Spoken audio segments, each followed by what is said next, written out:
Hello, folks. Welcome to Twitch and also my corner of the internet. Let's play some Coriolis, shall we? Yeah. Let's do that. Yeah. Yes. All right. So we're playing Coriolis. Indeed. This is part 3 of our rescue mission on the cruise ship, the Ghazali. Yes, Ghazali. I'm joined by some fellow patrons of the Effekt Podcast. Everything I might make that a t-shirt, actually. Everything I learnt about Coriolis, I got from the Effekt Podcast. The Effekt Podcast. Yeah. That's a good one, actually. Yeah. Yeah. It'd have to be a 2-parter, wouldn't it? It'd have to be like top and bottom of a t-shirt. Yeah. Oh, yeah. Yeah. Yes. But yeah, so I'm joined by a couple of fellow patrons, Niclas and Thomas, and then also a fearless leader, Matthew. Hey, fearless leader. I like that. Fearless I like leader. that. Yeah. I got to say, actually, Dave and I were recording our forthcoming episode just 15 minutes ago. Wow. And Dave was a bit sad because he said, "Oh, if it's not on Mondays, I could do it if it was on a Friday." Oh. And we forgot to include him. Oh. Go away and play with your friends then. Sorry, Dave. It's just revenge for never letting me live in an Aliens game. Karma. I've died in both of them. Gosh darn it. But yeah, sorry, Dave. Maybe next time. We'll have to play again sometime. Maybe next time. Sorry, but not that sorry. That's what we're saying. Oh, okay. Yeah, sure. So last time we played, we managed to get to the bridge of the Ghazali and get some weapons because there are some Nakatra running around this ship. We managed to salvage the emerald disc, which is the kind of black box, although it's probably a little bit more than that. Find out a little bit more about what's happened to the Ghazali, and then get our eyes on the chapel, because we found out that there were people trapped in the chapel, and make our way down towards there, have a little bit of a scrap with a Nakatra, and eventually get our ways, catch up with the other folks, the other stevedores and the rescue team we put together to get closer to the chapel, and hopefully rescue some trapped souls up there. Did I miss anything? I think that's everything. No. Where are we? Well, we are, I think as we start... Actually, right now, just in the corridor up ahead, you can see the chaps who you sent to find a safe way to get to the chapel, because we need to do an EVA. I need to do a spacewalk to get to it because of the damage is all sort of everything. We've got our four spacesuits, our 4 exosuits with us. We've not yet managed to find any more that are safe or intact enough to use. So just about there. cool. Yeah. So we are loaded down with weapons, Yes, are we not? you Of did various get a sorts. big chunk Not of for weapons. ourselves, but to share with the crew. Yes. Yes, indeed. Well, I say the crew, with the mostly stevedores and the like that we recruited to help us on this. Yeah, it seems So, like out of the refugee or the survivors so far, a lot of the senior crew, in fact, all of the senior crew seems to have been lost, and not made it. So it's just this ragtag bunch of reporters, stevedores, and medic singular, rather Ramas back in the med lab. Yeah. So well, I will start handing out the extra weapons I brought down. But I think Niclas, you have most of them, don't you? Yeah, Fayaz carried a lot of them. Yeah, that. just like that. Yeah. So yeah, I'm. I guess we hand out as many as we can. Yeah, Yeah, so you want to... let me go back to the bridge to remind myself what you acquired.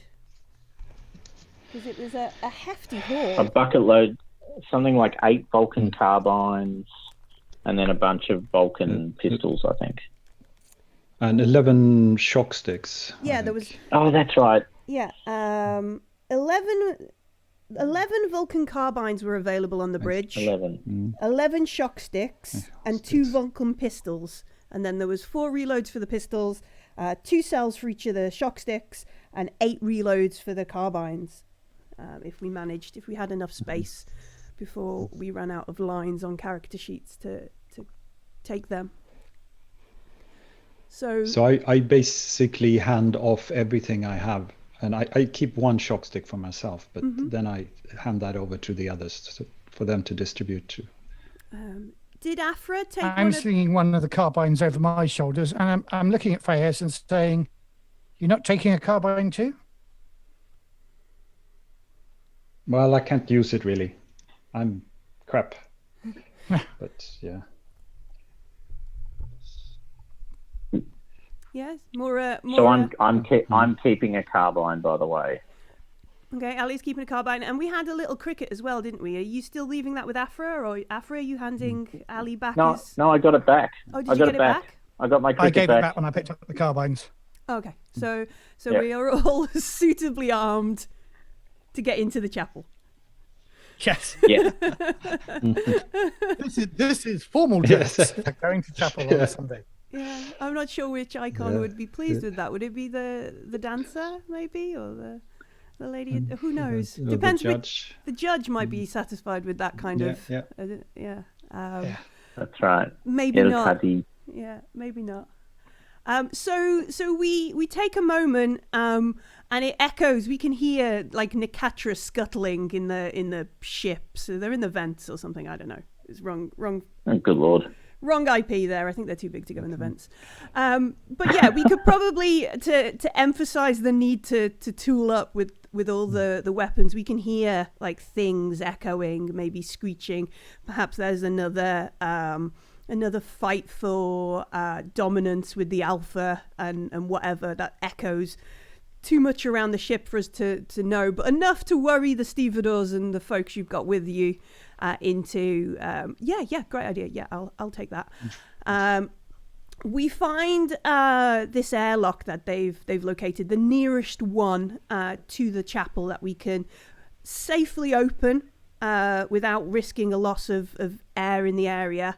And it's going to be about 100 meters worth of spacewalk from here to the safest kind of point to enter the chapel. You could go closer, but it'd probably risk losing some of the limited chapel air. And with the only the 4 EVA, only the 4 exosuits, it possibly seems like a too big a risk to do a smaller walk and risk the air. But there is the option there if you want. This is the one that your advanced crew have found for you. Sorry, can you remind us how many people were in the chapel? Because we did have a number, but I've forgotten. There are 14. That's right. 14. So even if we had one person, 3 suits, I think we were, yes, okay. Yeah, so it's 5 be trips. 5 trips, yeah. Give or take. So the first... And each of the 100 meters. Yes, yeah. Okay. I'm assuming I'm going to be doing the EVA, and I start putting my exoshell on. Mm-hmm. Or the exoshell. Yeah. So what did we work out it was what skill was it going to use last time? It's very definitely a mobility. Let me... Is that what No, mobility is alien. Oh, Dexterity. Dexterity. There we go. I'll go back. I put my character sheet down here just to remind myself of the right ones, and then was like, no, got it wrong. First hurdle there.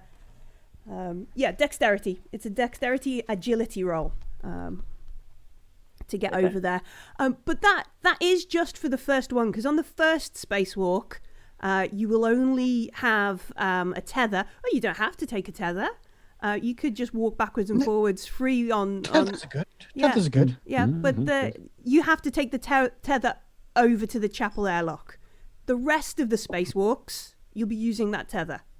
So it's not, you're not going to need 5 mobility rolls for it.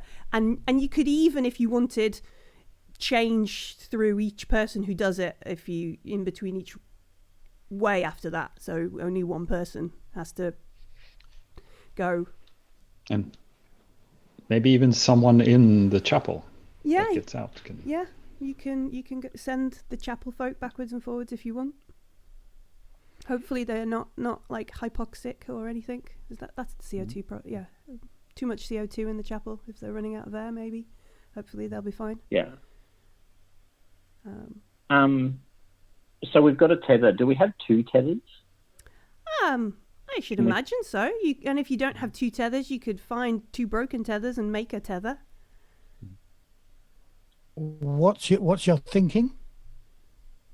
Well, I mean, we could go and do the first one, and then we could actually shuffle the suits backwards and forwards. If we've got an airlock on both sides and we had tethers at both ends, we could actually hook the suits up to create a pulley system, you mean? Carabiners. We could hook the suits up to carabiners and use the tether ropes to pull the suits backwards and forwards. So when people walk back, they take the suits off, we just attach them and then they just get pulled back by the people on the other end, which would be much quicker than people walking backwards and forwards and carrying suits, and less risky for those people. But it would depend on the people in the chapel, and we could check that by going once and asking, actually having the necessary skills to get into exosuits and use them appropriately. So it's a nice to have if it turns out they've actually got the skills to use them. Otherwise, it's not going to be a very wise decision because they'll put the suits on wrong and die. Anyway, just a thought. Which, sorry, I'm not being Ali for the moment. I apologise. All right. Well, given that when you are being Ali, you are Ali, I am turning to Fayez, having got into the suit. I don't know Fayez very well, but I already trust him a little bit more to sort of double check to make sure that I'm properly secure on this one. Yeah. Looks good. I'm wounded by your lack of faith in me. I don't think it's a lack of faith, but Ali spent extra burr to have a very pretty suit. He did. So Afra might be more along the lines of I'm not worried about pretty. I just want to be secure. I think is the situation. Sure. But I think that shows a lack of flexibility in your thinking, because you can be both pretty and secure. See, that's Ali's point of view right there. Definitely. Okay, all right. So, hold on. This is going to create complexity. If you go, then I have to use the remote. Then I have to fly the drone. We can't let this be unfilmed. We can't let this be unfilmed. Well, I mean, you could set the drone on. I'm sure there's like an automatic tracking. Yeah. Like, right. So, drones these days have automatic tracking. A recon probe definitely does. My imagination suggests that the drone works as a gravitic. It flies through gravitics. Mm-hmm. Therefore, outside the ship, where there isn't a gravity, or rather there isn't the artificial gravity that there is inside, I'm not sure that the gravitic engine of the drone works necessarily. So I wasn't planning on taking the drone out and tracking the journey. I mean, you could have the drone looking through the window and commentate, Ali. That's true. Yeah. I will point out that there's gravity everywhere. I think, just to make that point, gravity doesn't go away. Roughly the 0.9 Gs or whatever that we have in the ship is. Yes, it needs the ships. That's a good idea. I will fly the recon drone and I'll get the recon. You do what you do. And anyway, I will comment. Yes. I will comment. Just turn your suit cam on. Also, I will suggest that you know so much more than me about the ethics of journalism, Ali. But I remember being told that we record the story, we are not part of the story. So if we were going to film it, we should really be sending Fayez out there. But I'm just, anyway, I say this as I'm through the airlock. As you step into the airlock, Fayez should be doing. That's right. As you see the airlock cycle close, Fayez should be clear. All right. So Afra gets into the airlock. It cycles through. It's excruciatingly slow for what we want it to happen, because obviously we want to get across to the chapel as fast as possible, and you can hear it sort of cycling, and what would normally feels like a moment or so when you're out into the ravages of space, now is taking its time, and it's checking and confirming seals and that kind of stuff, venting atmo, that sort of thing, establishing connection with exosuit 27B sort of thing, and you're just like, come on. And then I'm taking a moment to prepare myself and making indeed a preparatory prayer to the dancer. Nice, good plan. Yeah. And eventually the outer seal, the door opens, and we can see a familiar sight from when we were on the bridge.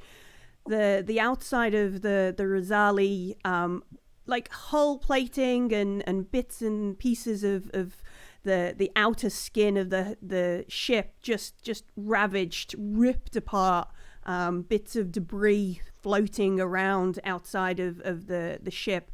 You can see places where perhaps other ships would have been tethered for the journey.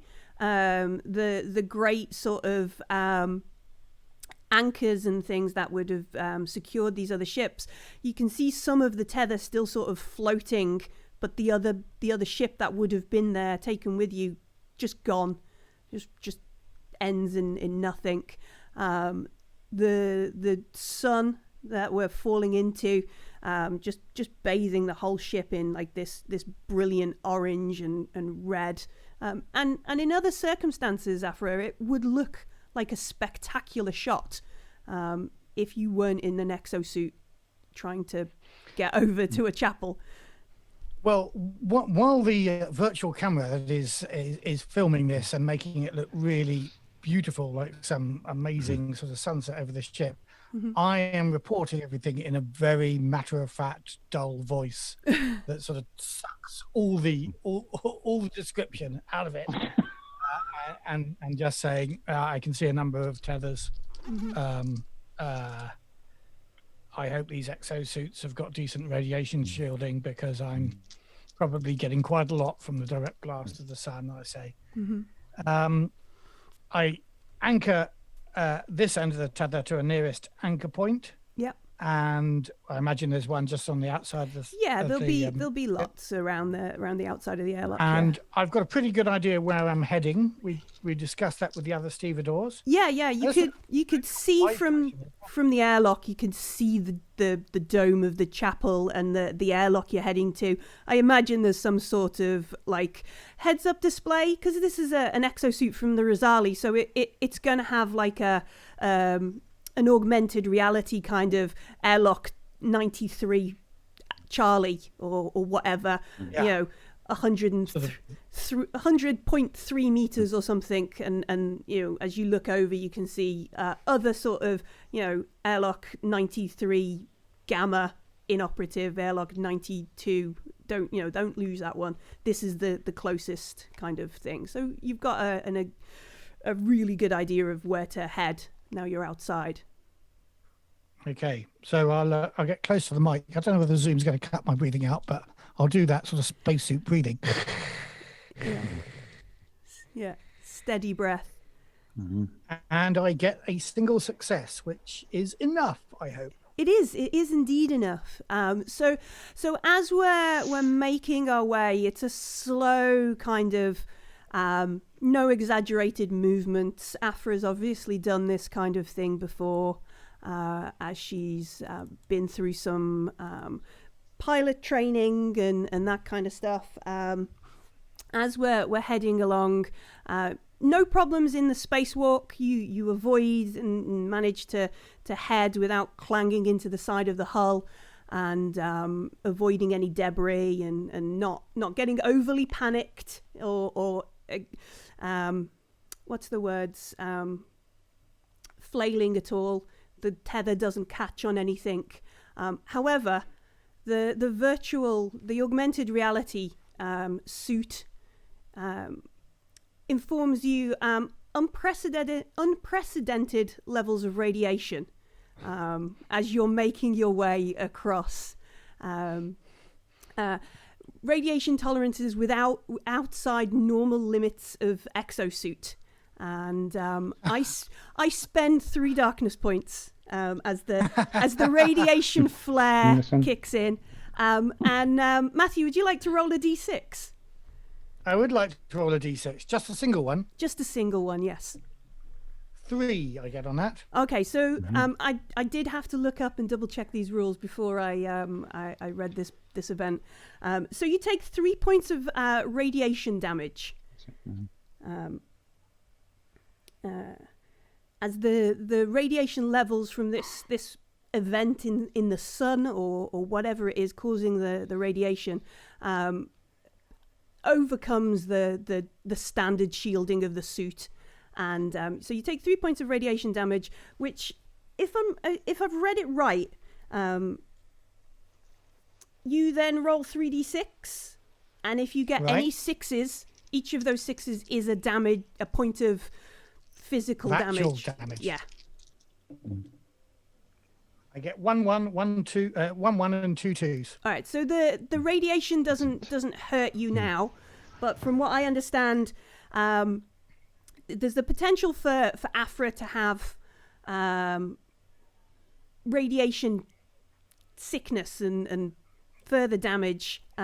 Fortunately, and if I get more, yeah. So if I get another 3 points on the way back, for example, I'm then rolling 6 dice. Yeah. Is that right? Yeah.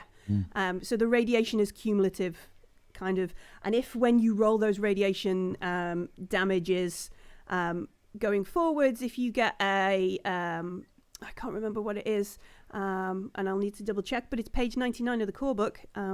If you get a certain number on the dice, the radiation points become permanent, like Afra is permanently sick from the radiation.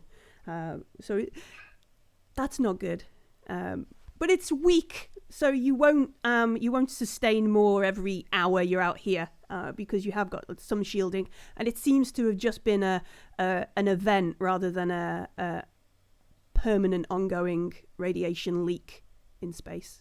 Right, so I'm coping with our proximity to the sun, but there was at some point a radiation flare. Yes. That just caught me at the wrong time, is what you're saying. Yes, yeah. Gotcha. Because it's not an ongoing thing. Otherwise, the suit, as soon as you open the door, would have been alerting you and being like, no, this is a bad idea, kind of thing. So during that, I think we get to the airlock on the other side. We tether the cable. We make our way in. And again, a painfully slow cycle of an airlock. That you can see. There is this old gent who is like looking through the airlock, the sort of thing, as he's watching you like go through, and he's trying to make out who's in the suit. You know, should he be worried about what's going on? Are you a rescue party? Is this a big group of people? You know what? And you can see he's trying to size you up and work out what's going on. Eventually, like, the suit pairs with the airlock or whatever the comms on this side of the ship, and you can hear him shout. It's an old gent, and he's like, "Are you alone? Did you bring others? Are they coming too? We've only got a few hours of air left." And he looks at, eventually the doors open and you can make your way in. And you can see there is, let me find the map. Oh, so I can give you a nice description. So there's like a short corridor, and you can see the bulkhead at the other side of this corridor is closed, so you can't go any further. There is a little door on the left you can see there is a couple of faces sort of sticking their heads around to be like, a rescuer's here, what's going on? And then the light sort of shining through must mean that's the corner into the domed chapel. And he looks at you and he shakes your exosuited hand and is like, what do you need? How are we getting out? What is the plan? Tell us what's going on. Okay, so I imagine that I brought in a sort of net the other 2 suits with me. Yeah, 2 suits or 3? 3. You have 3. 4 total. And I count and I say the only way to safety is outside the ship. As he walks me back into the chapel, I'm counting to make sure our numbers are correct. How many individuals are we seeing? Yeah, there are, including him, 14 folks. Most of them look like members of the stevedores who are loading and bringing people in.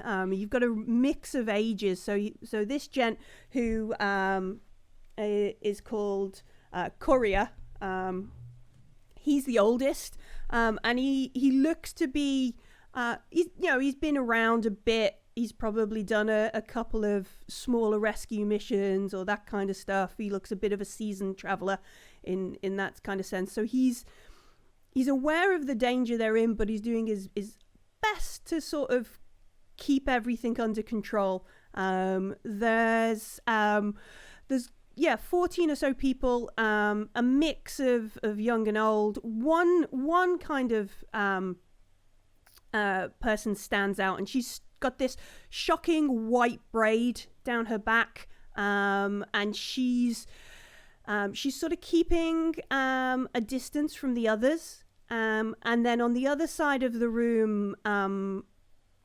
probably praying to maybe the traveler statue is a young gent, and he looks like I guess you might like he's quite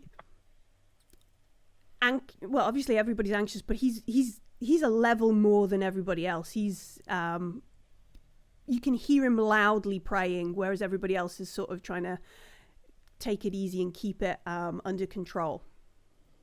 Does anybody look visibly injured? No. Okay. There's nobody like wrapped in bandages or and there's no groups of people tending to wounded. Okay, so in a very matter-of-fact way, I introduced myself. Hello, everyone. I am Afra Constantinides. I am, like you, a passenger on this vessel. I have acquired 3 crew suits, spare crew suits, so it will take some time to evacuate everybody from the chapel. I need your cooperation.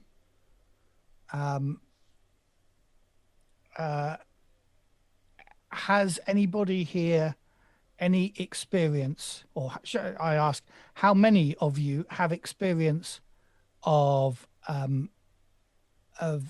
exosuit use and being outside spaceships? Out of the 14 people, you get like 6 or so hands. Including that woman with the white braid. She puts her hands up and nods towards you. Coria, he raises his hand, and about 4 others even. Yeah. Good. I suggest that we split you all so that one of you accompanies 2 others on each journey, so that people know what to do. I have created a tether. So it's a simple way back. You can hook yourselves onto that. If you do it properly, there's no risk. I will cycle through the airlock with you each time, but I will stay here to ensure that every person starts the journey properly. And did we rig up the tether pulley? I can't remember. Actually, now. I don't know if we did we? Well, I couldn't do it. I suggested it, so. Mm-hmm. I think I might spend a darkness point to say no, you didn't. Okay, right. So I shall go with you back and forth.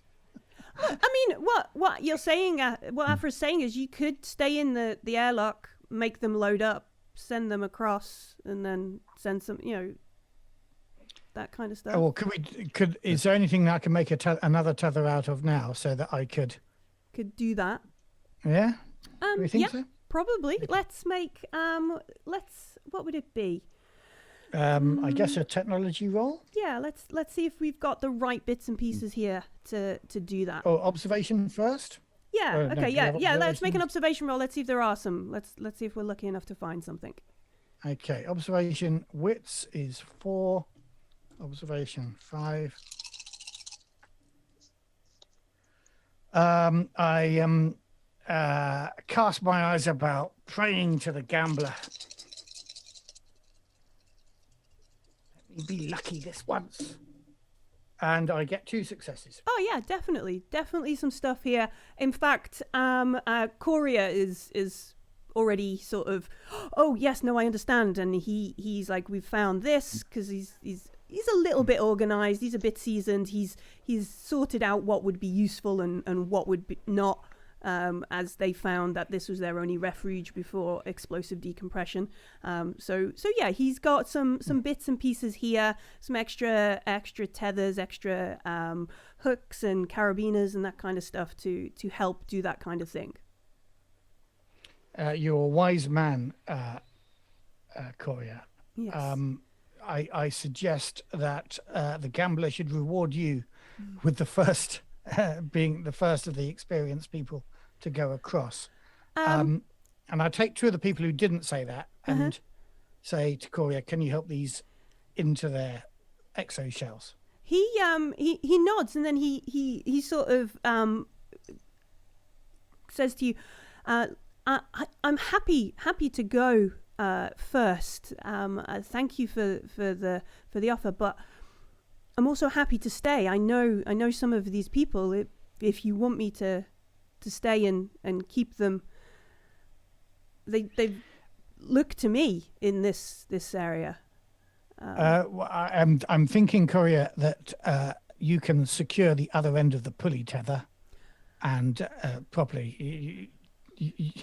You had the forethought to pull this together, so I'm sure I can trust you to secure it at the other end and make sure that we get 3 spacesuits back here so that we can evacuate 3 more as quickly as we can. Yeah, and he's like, yes, I can do that. He begins helping 2 of the others into the suits. Is there any criteria for what you pick? Are you just going to let sensible? So there's 14 people. There's 6 experienced people, including the white-haired woman. Yep. And Coria.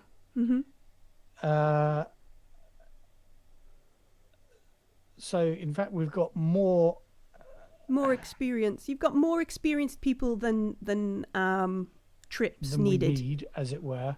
But this first time, I want to take, or maybe I'll take one of the. Maybe Coria and one of the other slightly more experienced people can go with a newbie. The most nervous, the chap who is making the prayer. Okay, yeah. So you gesture at the chap who's making the prayer, and Coria smiles and says, "Yes, I think this is his first space trip.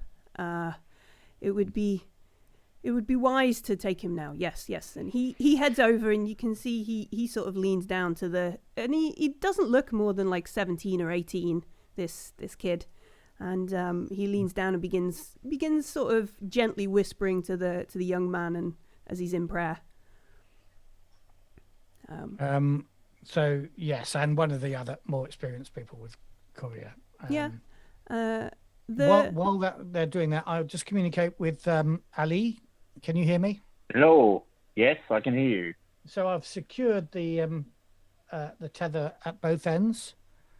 I'm sending across a clever, a sensible, forward-thinking stevedore called Courier, who has been keeping order here, and a somewhat nervous passenger. And I turn and shout across the chapel, what's your name, blessed of the icons? Myriad. Myriad, who I say sotto voce, who may be less, I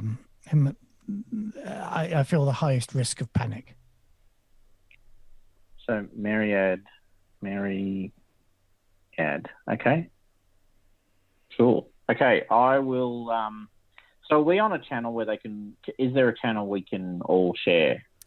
Yeah. Like I don't have one of these exosuits, but can we share a channel? I mean, yeah, I imagine even if it's just a panel at the airlock, you going to be able to choose between point to point or main broadcast across anybody in an EVA suit. There have to be systems for that on the Ghazali, and I can't imagine them being that disrupted by Suleiman's apparent problems. Cool. Okay. All right. Well, once they start to come out and come across, I will open up that channel and try and keep them calm. Okay. So I will try and talk them in, as it were. You're doing fine. I can see where you are. You're only, Yeah. Ali will actually, try and provide them with comfort as they cross the open ground. Yeah. So this is He'll definitely... also record that. Yeah, of course he will. This is a manipulation role, but because they don't know who you are or they can't see you, it's a little bit more difficult than normal. Sure. So it's -2. Oh wow. Okay. All right. Only 4 dice. Oh, and they can't see me, so I don't get my attractive eyes. I got 1 success. Okay. So doing the best sort of what is it? That NASA style. Yep. That sort of talk. I can see you. This is fine. Don't worry about the thing. Concentrate on the tether. One hand after another. All that kind of patter as you just talk through. At no point going, there's no need to panic, so they don't misunderstand the conversation and that kind of thing. We watch as slowly the first 3 make their way across the 100-meter stretch of open space. And when they arrive, you look over and you see Courier as he runs through the air cycle and comes through, and then slowly take everything off everybody so as not to damage any of the stuff. Check over the suits before you turn around and send them back. And this Myriad chap, he is very much like when he gets there, he sort of grabs onto the first person he sees, which is possibly Ali or Fayaz, and is like thanking you. He's a little bit overcome with everything, and clutches onto people, and you can see him like taking deep breaths and just trying to get as much air as he can, even though if he just breathes normally it would all be fine. But yeah, he's very much a little overcome with everything. You're doing fine. It's all good. Look, I'm pleased you've made it. Can I just grab a couple of words with you? And I turn to the camera. Hold on. Camera's not really working. Yeah, I'll do it anyway. I'll turn to the camera. It doesn't do the whole zooming thing. It makes me feel uncomfortable. Ali Ben Usif, here to talk to the first of the people we've saved from this terrible disaster. Tell me, friend, what did you see? What did you see when you woke up? And he looks at you, and I guess we have like the sort of not as stable camera as if Afra was controlling it. And No, it does that, definitely not. That sort of comes, it zooms and I'm off my game. tries to find the focus, and he looks really panicked, like the terrible folks you see in a news thing, like, oh Yeah. what I'm on a camera? Is this yeah. on the bulletin? Yep. What is the what? Look, roving journalist, and I don't answer the bulletin question, obviously. Mahraba, my friend, my name is Ali bin Yusuf Al Mansour, and I'm here recording at the bequest of the captain of the ship.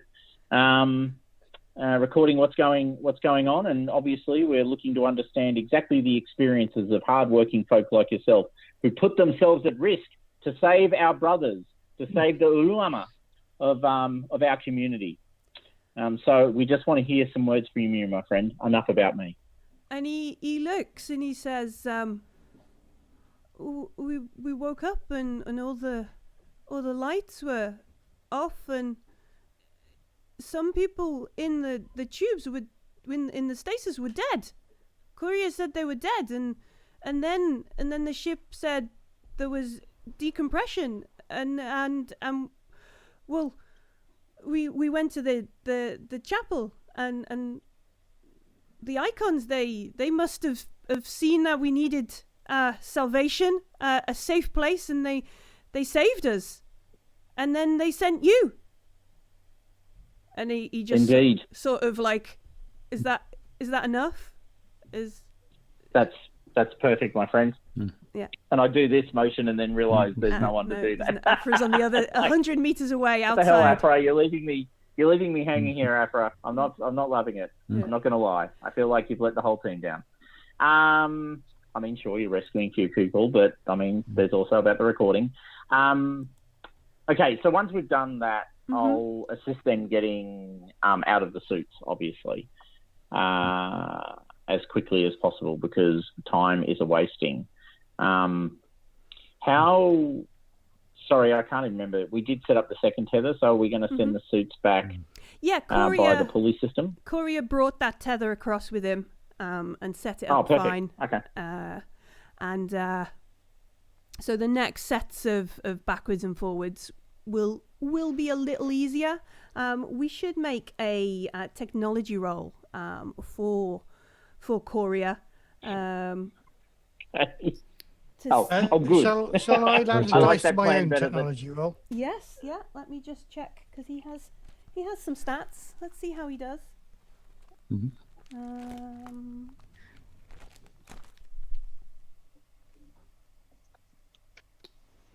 Technology is and wits. So he has 4 dice for that by himself. And so not terrible. A 5th from Afra. And he gets 1 success. Good job, Courier. That'll do. Does indeed manage to tether the other side. So going backwards and forwards, he sets that up for you. Makes it a little easier, I guess, than having to send Afra backwards and forwards with everything. Okay. So I'm now pulling the suits across, because standing in the airlock sort of thing, poking my head out, bring them back in, cycle the airlock, and we'll start the process again. Yeah. So this woman with the white hair, she offers help. She's one of the experienced ones, so she helps some of the folks suit up and get ready. And she volunteers to be one of the last folks through. And when it gets to that final trip, as the 4th trip is going out, so she's timed it so there's not many people around. She looks at Afra and she says, "Are you part of the crew?" Now, I explained when I came here. I'm like you, a passenger like you. I awoke in a stasis bed and found those around me dead. And she nods. Are you crew? She says, "No, I came on the mission, to the rescue mission. I'm a merchant, and there was a." And you can see she's looking around to see the other two folk who are probably doing a little bit of preparatory prayer of their own because they're about to go out into space. And she looks to them to make sure that they're sort of engaged in their listening. Yeah, and she says, some of my goods I brought on the mission are very valuable. If we could maybe if you would be prepared as a good merchant, I can reward you if we could perhaps salvage them. They need not go to waste if the ship is as doomed as it is. I'm not sure I can hide my concern at well, she's not really, she's waited until everybody's out of the chapel. She's not saying I must get out and rescue my goods, but I'm still a little disturbed by the fact that she's interested in things when we have, to get people off this. Yeah. So I think I might try and shut her down quite quickly and say that is something we can discuss when everybody in this chapel is safe in the main body of the ship and can breathe again. And she nods in a okay. And she sort of weighs some stuff up and she says, listen, the goods themselves, if we salvage them, I would cut you I could pay you actually if we secure them and get them onto a safe vessel, 25,000 burr would be just your share. Okay. And she sort of pats you on the arm and goes, maybe think about it. Yes. Yeah. So I'm this group. I guess I'm going back with. Yes. This is the last group. Yeah. This is the last group that makes their way across. I'm kind of distracted there. Part of me, there's a little greedy part of me that goes 25,000 burr. Part of me with the journalist head is going, what's the story behind these goods? Yeah. And so those things are going in my head. And also part of me is saying the job is getting living people off this ship and not falling into the sun. So I kind of wish, I'm not going to say anything until I can speak in private with Ali, but I want Ali's counsel on this because I'm a simple person. Yeah. And yes, I have conflicted feelings. But she, her name is Sabitha. Sabitha. She does introduce herself, Sabitha, and she then sort of nods to you as you bring the extra exosuits. She helps one person put them on. Then between you all, you suit up and you head your way across the tethers. Are you leaving? It doesn't really matter if you want to leave the tethers there. And I guess we're leaving the tethers there. There's not much point. As everybody goes across, I will, while I've got the opportunity, pray to the dancer again in a chapel. In a chapel. Yeah. Take the moment, and it strikes you that in a normal circumstances, this would be a beautiful chapel. Absolutely stunning. There are the 8 statues of the visible icons around the room. In the entrance, there are large silver bowls that would be filled with water. Beautiful. They don't look beautiful now because they're sort of all on the floor, covered in bits of oil or grease, but beautiful, sumptuous cloths and towels and amazing looking carpets and murals around the room depicting the icons. In ordinary circumstances, this would be a wonderful place to pay respects to the icons, but right now it's a tiny reinforced glass dome with the only bit of oxygen left in the area. So it strikes you as strange. Right. And then I put my helmet visor down and cycle the airlock one last time. As we get about halfway across the last spacewalk, Afra's countdown beeps. You've 13 hours before the D zone. So it's took quite a while to go backwards and forwards. And we reach the other side. These pools, what do we have? We've got about 20 odd people sort of in this area. Some of them armed, some of them not. Echoey ships, echoey noises around the ship, putting folks who thought they would now be safe on edge. They've not quite shed that level of panic as the ship is not as safe as they'd hoped on this side. But yeah, 20 or so of you head back to the medical bay, the trauma lab. Yeah. Okay. Yeah. So Ali will try and calm them down. By the way, now that they're all sort of here, he'll do the whole, brothers, lend me your ears. Remember that we are in, the grace and protection of the Lady of Tears and the judge, and the deckhand guides our path to where we will to a place of safety, and he'll sort of turn and head off purposely in a direction, not actually knowing if he's heading in the right direction.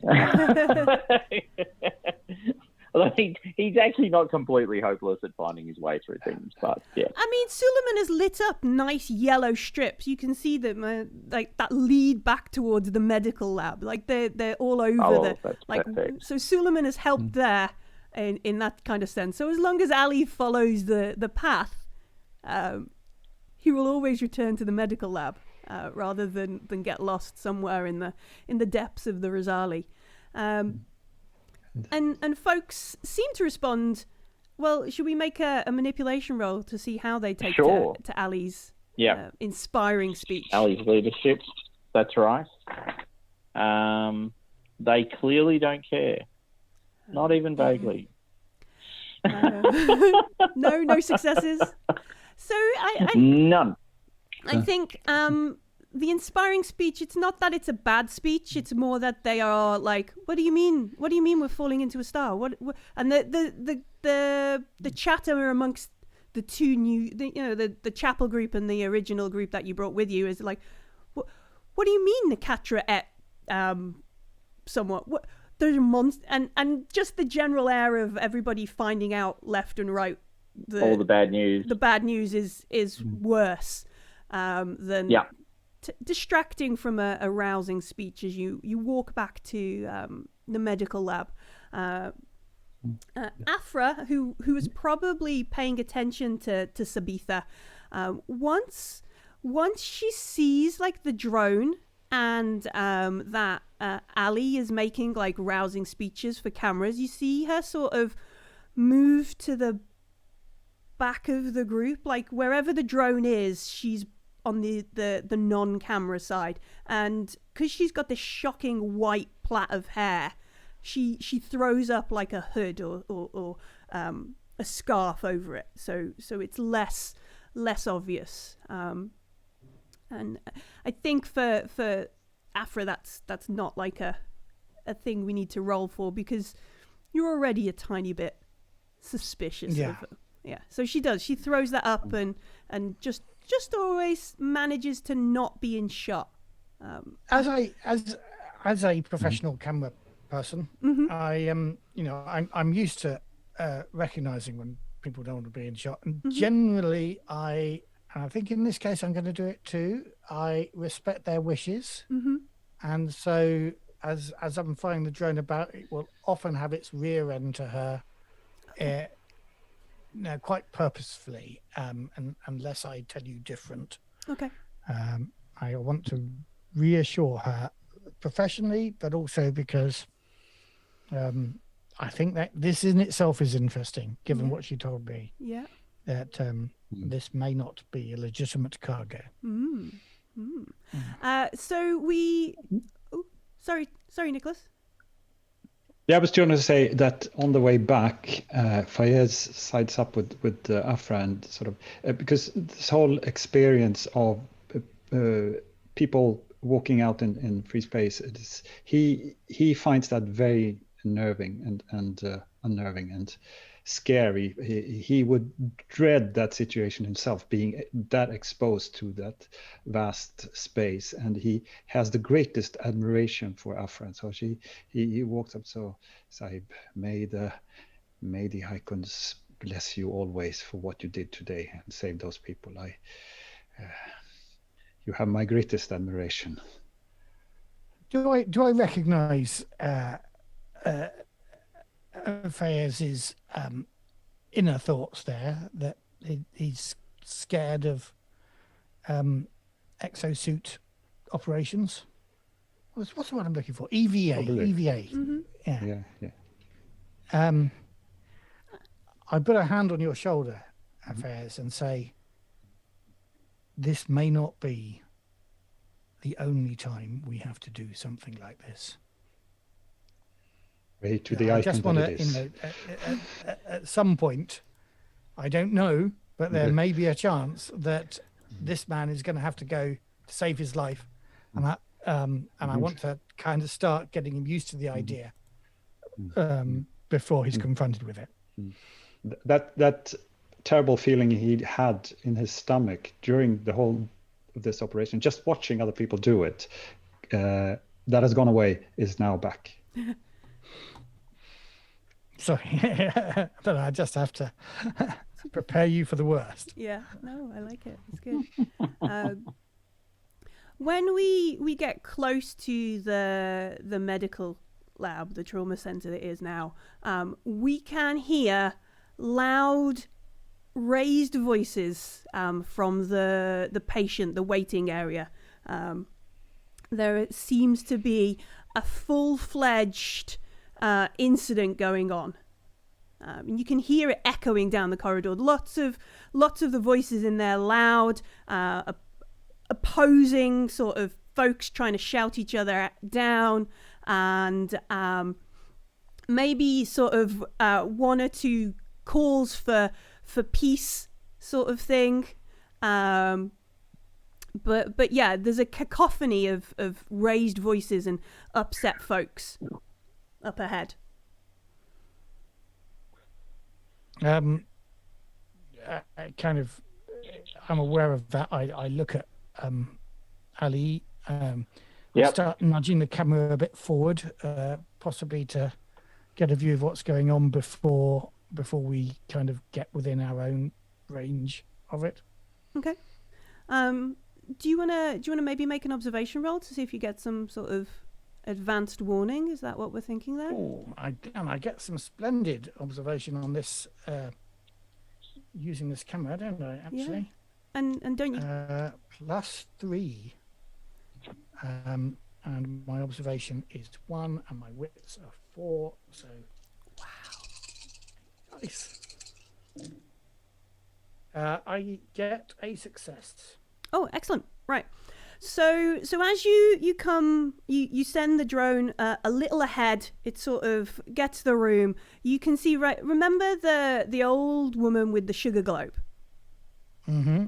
Telling fortunes. Mm-hmm. Yeah, she was telling fortunes. She seems to have acquired some sort of box or maybe it's a chair or something. She seems to have found something to kind of stand on. So she's a little bit higher than everybody who's around the room, and she's stood on this chair and she's pointing at Brother Ramos, like, and shouting at him, And then the chap who had the fancy cloak, did I mention him last time? There's a chap with a fancy cloak who perhaps was, if you didn't go out and do the rescuing, he was going to rescue. I think he's the one who didn't quite like Ali. But there is this chap. I can't imagine why. Yeah, there's this chap, and you can see he's almost stood with Brother Ramus behind him, and he's to a degree sort of. I mean, Brother Ramus is a pacifist, but doesn't mean he doesn't have emotion and. Brother Ramus feelings. Feelings. Brother Ramus is clearly like angry and has been doing his own preaching to a greater or lesser degree, and this chap is almost like shielding, like as if he's sort of trying to shield Brother Ramus from the old woman's words. And the crowd around the room, there were a bunch of people, maybe 6 or 7 near the old woman, and everybody else are sort of at the edge of the room chipping in. And Brother Ramus, you sort of pick up on the recon drone. He's like, you speak heresy, and this is no time for this speak. You should sit down and be quiet, and everybody disregard her words, her terrible words. And she's like, it's true. I have spoken with him. This is a blessed journey, and we should accept. And so there's clearly some sort of, she thinks this journey is blessed. He thinks she's talking heresy, and he is not impressed. It's probably the most irate you've ever seen a medic like him. He's, of course, a Samaritan, isn't he? Yes, he is, yes. Which means he's a Zolossian, Order of the Martyr. So, obviously, they deny 8 of the icons. Mm-hmm. Just picking up on what's been said, is it because she's been particularly focusing on non-judgmental icons? She, and I want to make sure I get it right, because it's important. Al-Sahid, the martyr. Yeah.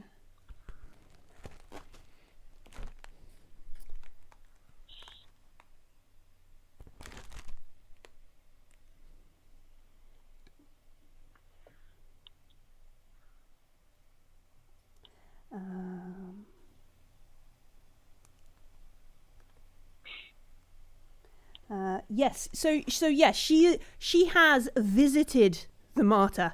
She has met the icon, the emissary, and he told her to come on this mission. He told her, and from what Afra gathered through the and what you can hear now echoing down the hall, it is her opinion that we are here. And if we stay on the ship, this is what should happen. He told her to come on this mission and be at peace.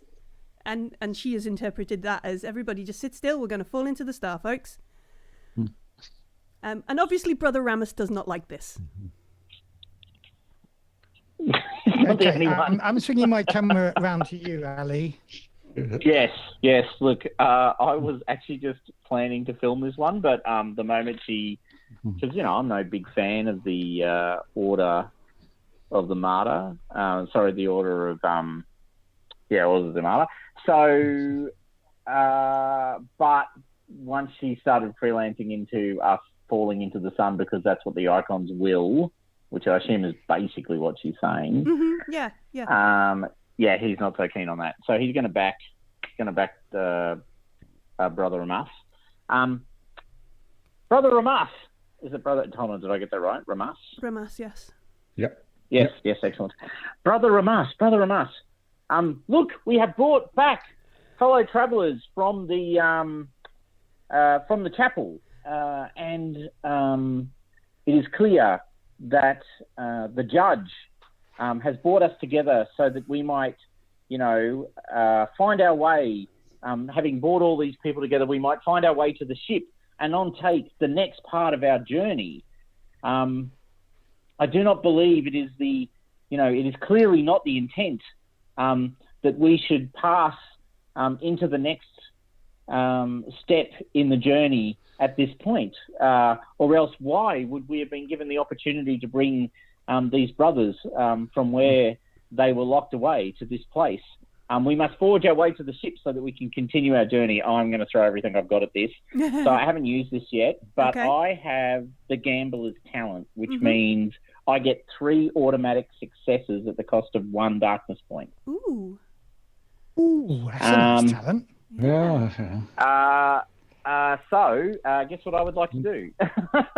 I would like to move any ambiguity from this. I think I'll just make sure you get it's only a darkness point. Sorry, just give me 1 second to triple check. 10 darkness points for these. No. Yeah, no, I don't think it's that. But I respect your desire. You are lucky and can choose an automatic critical success on a skill test of your choice.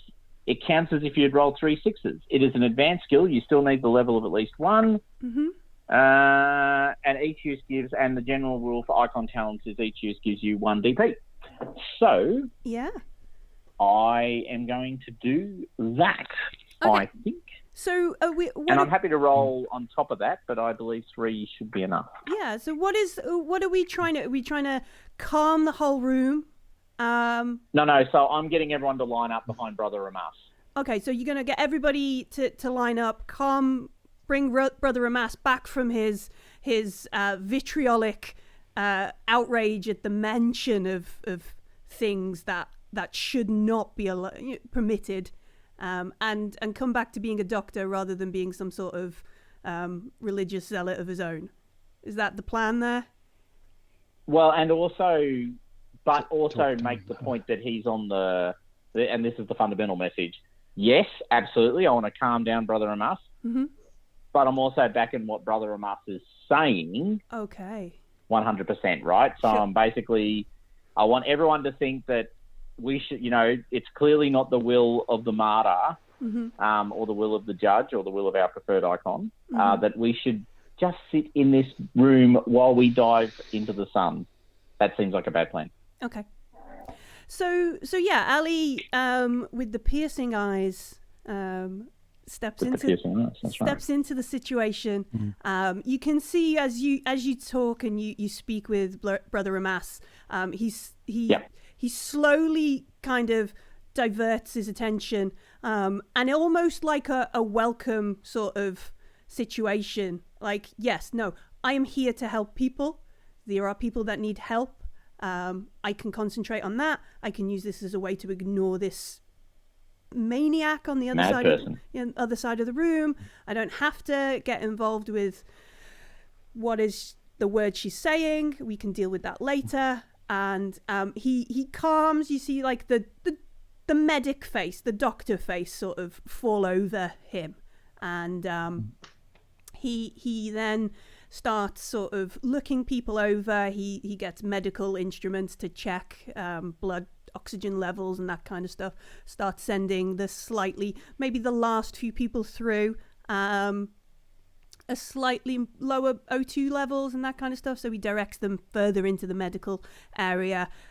He looks over at Afra and is like, "Ooh, well, you should maybe once we're done here, you might need some specialist treatment, friend. But right here in all of our advanced medicines for all of our first response medicines, which would be best for you, are in the hold to take to the mining colony. I don't want to use what we have here. It might be the side effects might be worse than the cure at this level.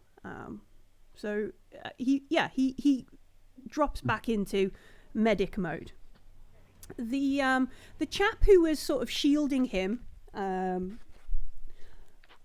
is he? There he is. Komoro. So he has this fancy cloak You would have seen him. He looks. I think Afra might recognise, and Ali would probably recognise as well from the cut of his clothes is very fancy. It looks like he's had a very nice upbringing, very close or in fact on the monolith, like the style of his dress and cut of clothes and quality of, even in this situation, like the fabric and that kind of stuff. Fayez would probably recognise too. He's very definitely a well-off chap, and he says to you folks, he says, she's going to cause trouble. We should do something about her. Maybe we could put her into one of the stasis and stop her. And he leans forward maybe a little bit closer. Not injure her, not kill her. I'm not suggesting any more violence than necessary, but if we don't deal with, and he points at her, and she's over there, and she's probably sat on the chair, and the folks who are listening to her, the folks who've just almost lost hope and decided that her message is the best. Some of the folks who perhaps were getting the fortunes off her earlier, who are sat around her feet listening as she continues this sort of conversation. And I went to see them, and he spoke to me. I found myself, my heart at peace. The upset and the terrible dreams and troubles I was having calmed. He told, and this sort of litany she's got going on over there of give up, be at peace, fall into the star. It is the will of the icons.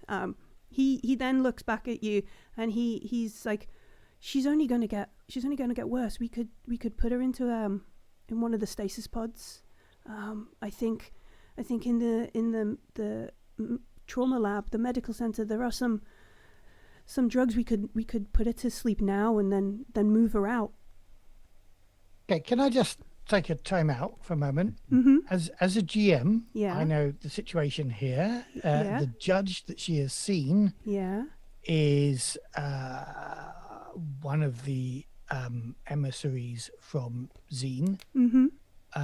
And we know that this one announced itself as the judge, at which point the Orders of the Martyr cried heresy, and they've been ramping up their military presence all about and trying to back him out. I know that as the GM. How much of that do I know as a character? We've just lost Thomas. Yeah, I'm sorry. I've just got to go grab a drink of water, so I've just cut my video. I'll go on mute. Sure. So at this point, let me flip back to the front of Emissary, not at front of Last Voyage.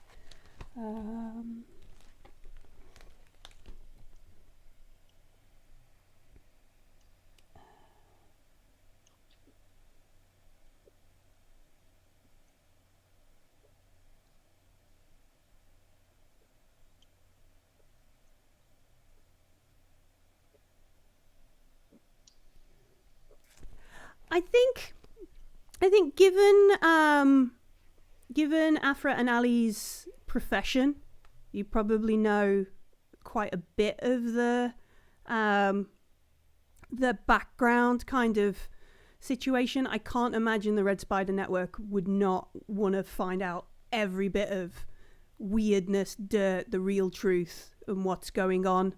I guess the question would be if they're putting together like what would it be, like troop movements, ship movements, and consolidation of powers in certain places.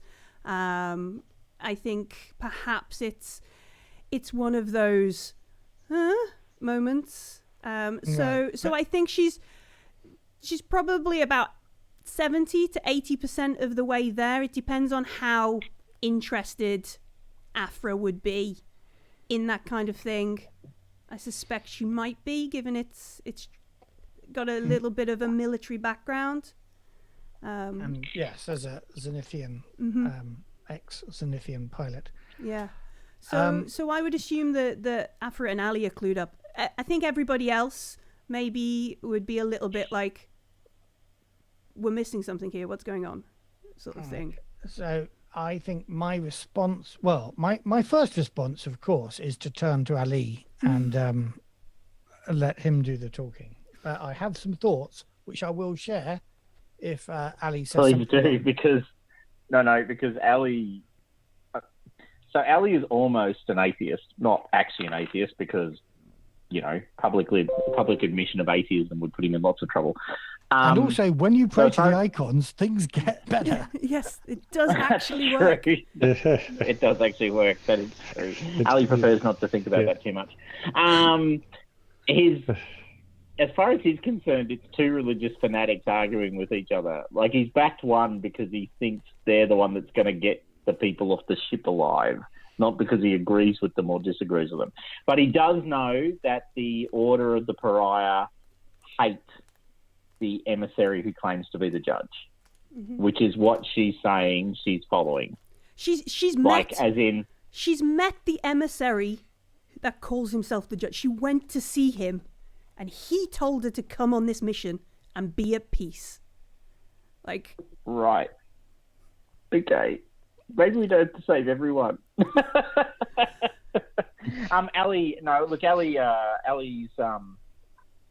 he's not going to jam people into stasis pods because that doesn't seem very feasible, and also it creates a ruckus. Look, everyone. Friends, I think there's true.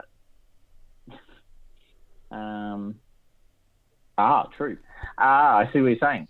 Fayez has whispered something in my ear, which I yes, very, very nice. Very pleasant indeed. That's not a bad idea. But how do we do that? Okay, so Afra. So I've just witnessed Fayez lean over and whisper something to Ali. Yeah. We need to do this quietly, though, because it'll really, really set off the Samaritan. Well, I can't let this go, though.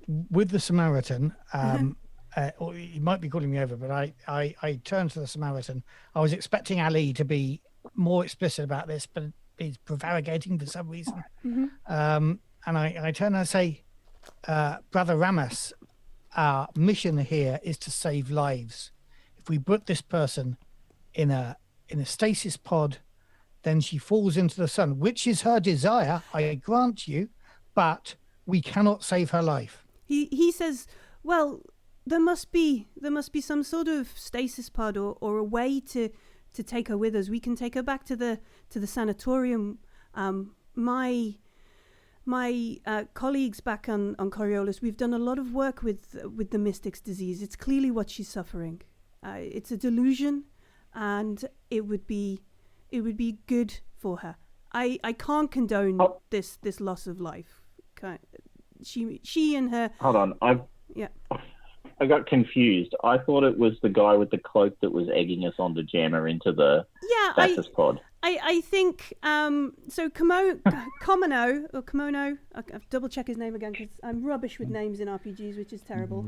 He and Brother Ramas have already discussed this kind of thing. So it's not an unusual thing for. He's in on the plan. He doesn't want to hurt anyone. That's not what he's about. He's very much a pacifist in these terms, but that doesn't mean you can't knock someone out and put them in stasis and take them back to his medical facility. Okay. Maybe we could just knock them out and not worry about the stasis pod, which seems like an awfully big investment of time and energy in a time-critical situation. But I did like where Fayez was taking us. So what Fayez has suggested is this is the perfect opportunity to do a one-on-one interview with someone who's met the emissary. Are you telling that to Brother Ramas, or is that a conversation? No, okay. That's why we went off into the corner. Okay. So while he's saying to Afra, look, I've done a lot of work with this Mystic's disease.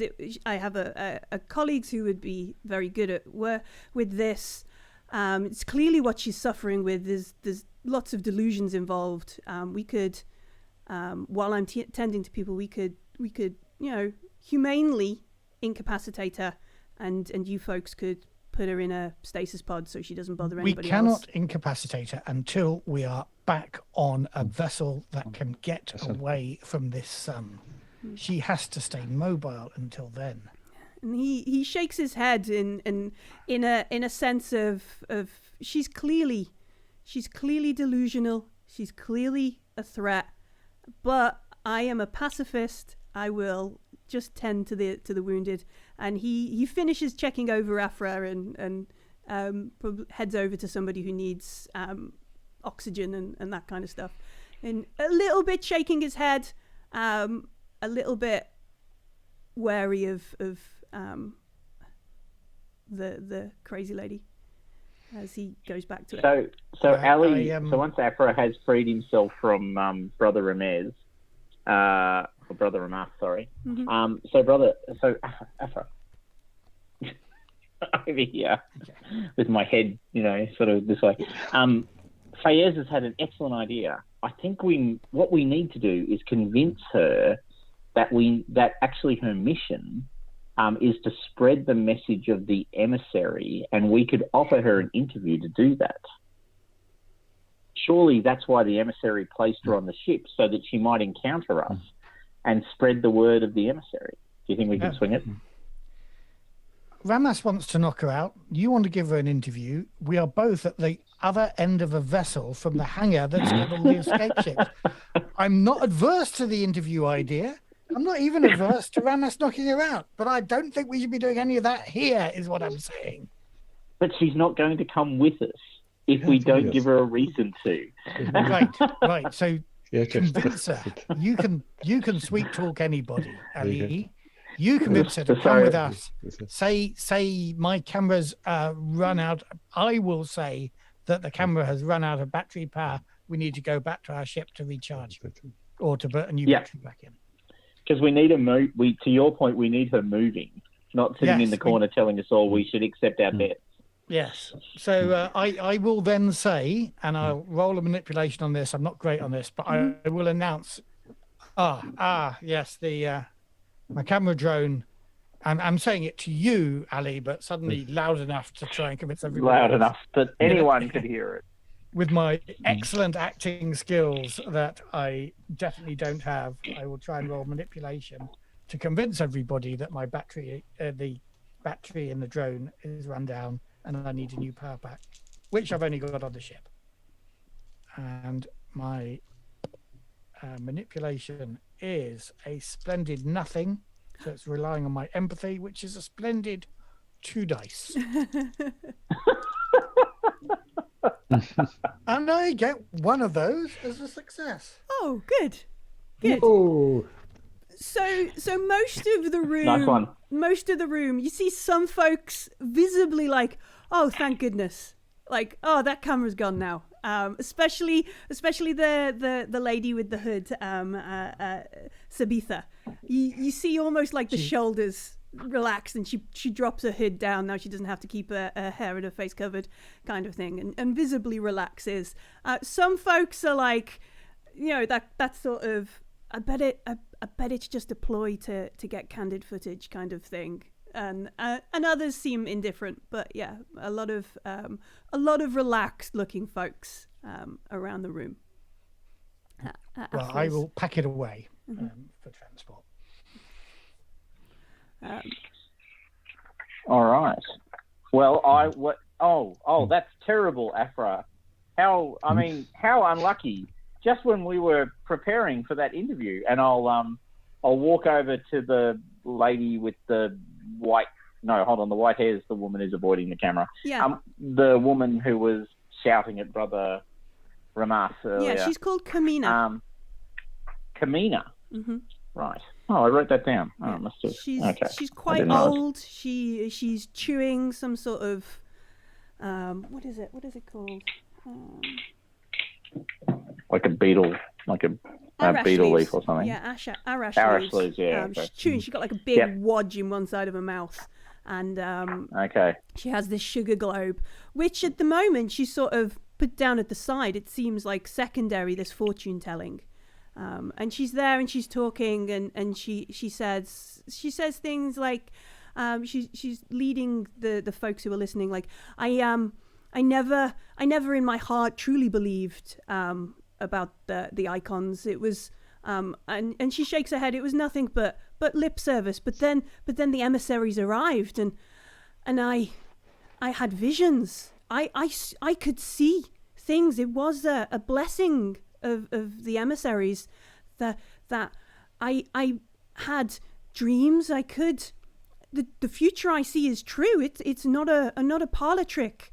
And I learnt of these things, and I took a pilgrimage to meet them, to find the truth. I saw myself on the journey, and I met them, and everybody's like, oh yes, that kind of enraptured with with this situation, and okay. And she sort of looks at you in a moment of are you here to laugh at us? I've seen you talking to, No, of course not. We work for the independent news.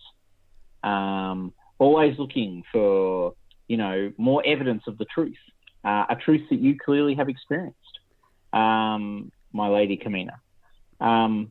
Pray tell, when the emissary brought you, gave you this message and to accept your place on the ship, are you sure that he might not have had some greater, or they might not have had some greater purpose for you than to simply accept your passing?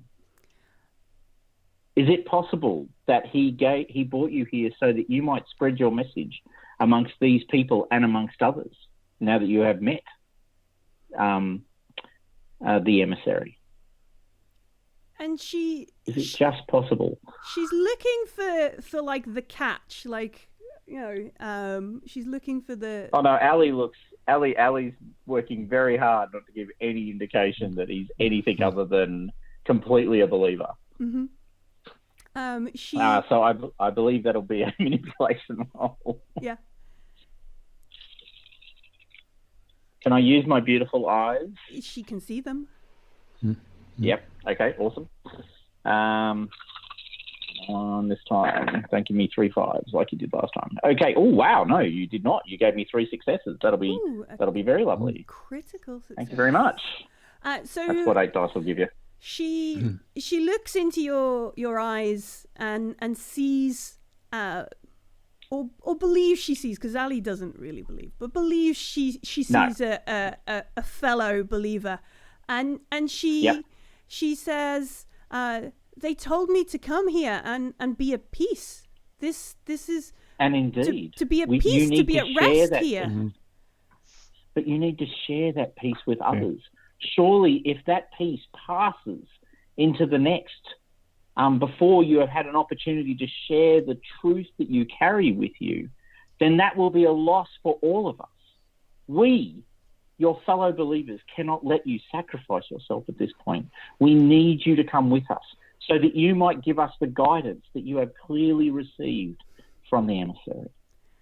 And she, you can see she's conflicted, because she somewhere in her tiny human brain does not actually want to just sit here and die, but the strange visions and dreams that she's been speaking to people kind of say she must. So she's conflicted, but she latches onto this tell the message of what she's learned, and maybe a little bit of fame, because who knows what she was up to before she had these visions arrive, before the emissaries came. And so she's like, maybe my lady, please, I beg of you, you just give us this one chance to capture your story. Unfortunately, our camera, our ability to capture that story has taken a loss.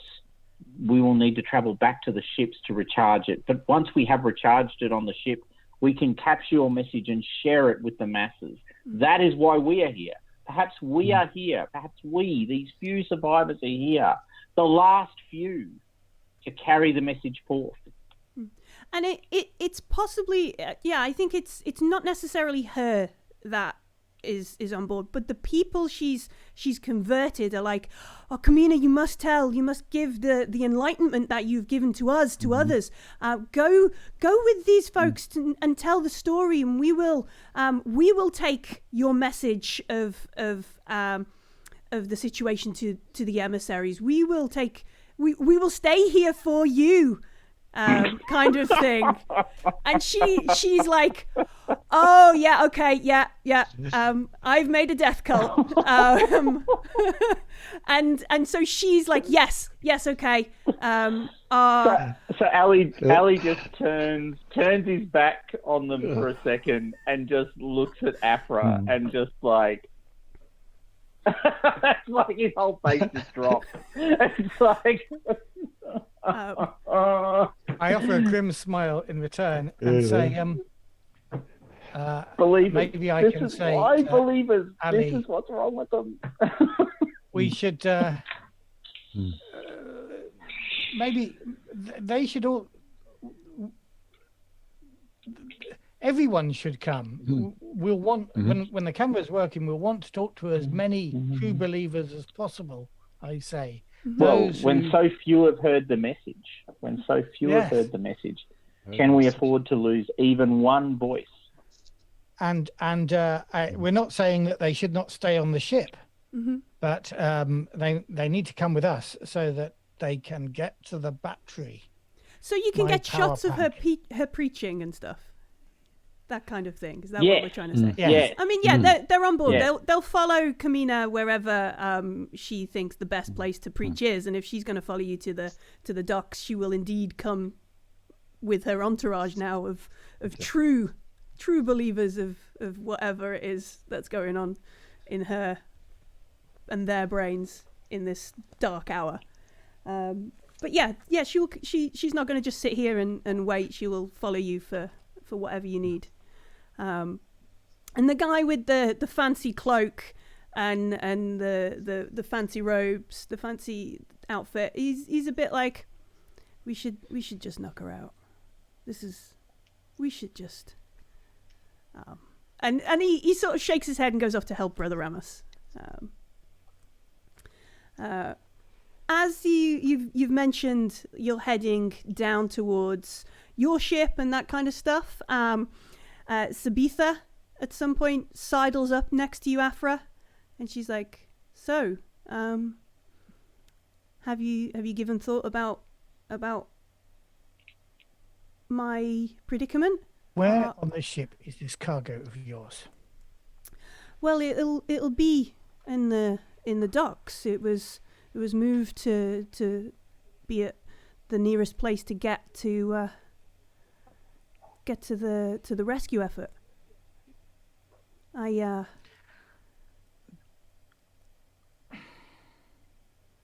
a plain talking person. I feel I should be lying to the woman at this point, but I can't. Okay.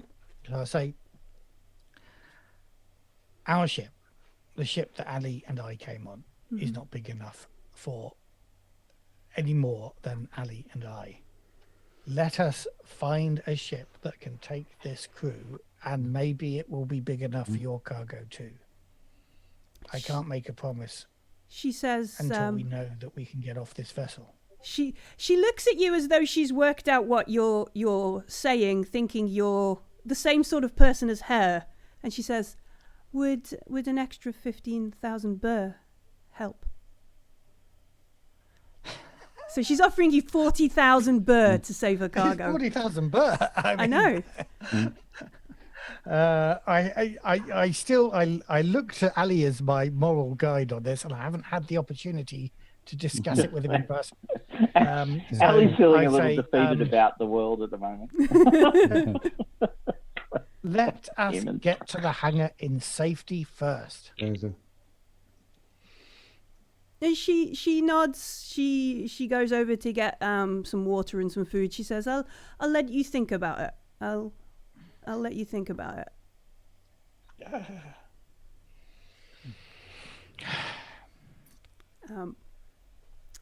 So what is the escape plan? We've got 13 hours to get. We can be off this. We can be off this ship in 2 if we can find a hangar and we can find a ship. We can fly out of it. So I'm just impatient to go. Mm-hmm.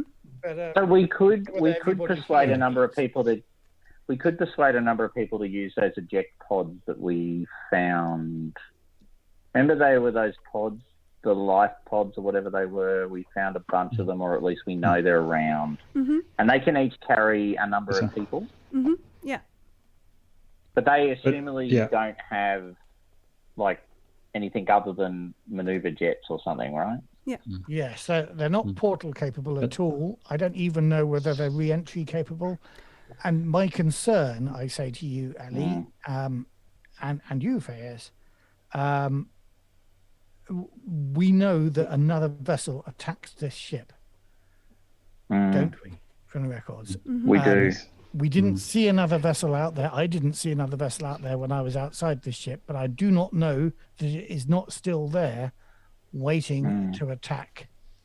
You didn't see the Legion escort either. There's like the only sort of amount of debris you've seen is not like full protracted Legion space combat, which Afra would know about. She would have seen recon footage and that kind of stuff from her training on how to navigate battlefields like that.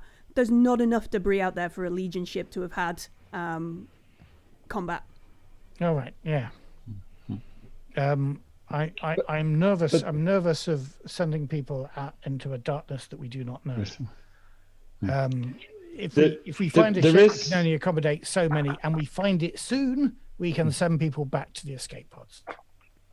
Yep. All right. So there is this ship that. Yeah, there is this ship that I've seen in the hangar. Mm-hmm. There is the ship I've seen in the hangar that should take everyone. Yes, you mentioned that. Everyone and cargo? I say, apropos, nothing at all. Yeah, at this point, cargo? Yeah. What cargo? How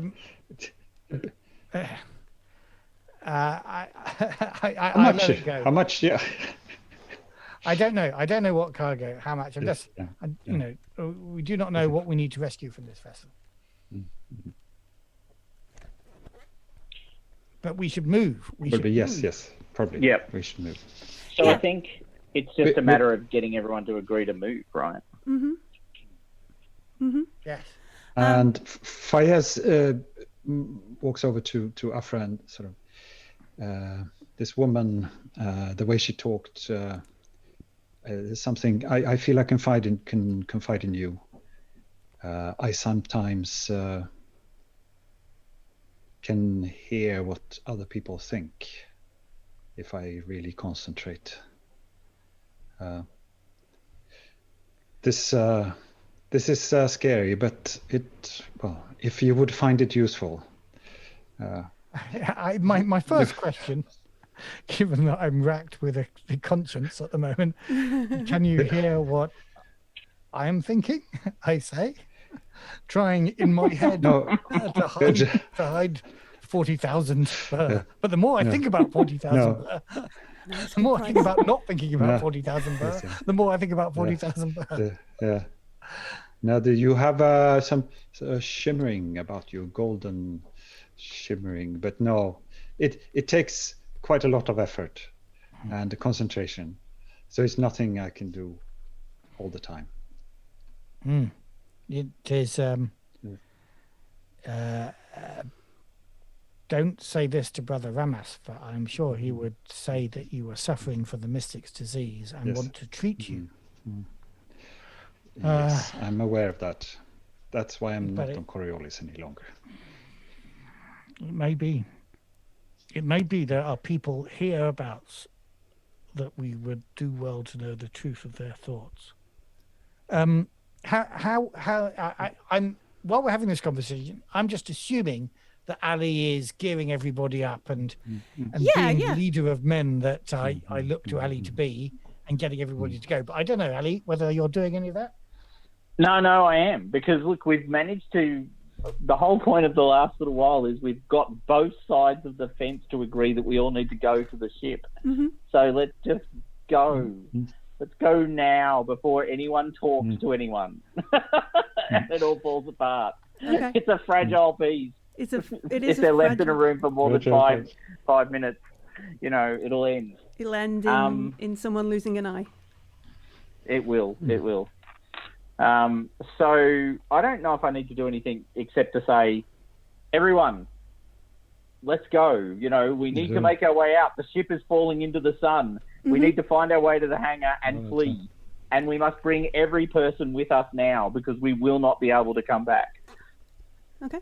So there's so Ali rallies the folks while they're sort of getting maybe some wheelchairs or stretchers. You're between them, the stevedores who are armed. Your initial bunch of folks with the carbines and stuff are sort of jostling to be like, well, I'll stay with these folks and you stay with these folks and that kind of stuff.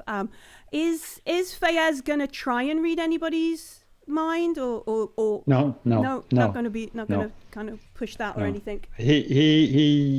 He realizes that it could be useful, but he doesn't really know when and yet, but just wanted to make Afra aware of that.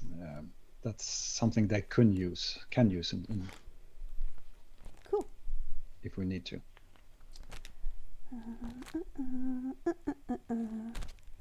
I am just flipping to an appropriate page.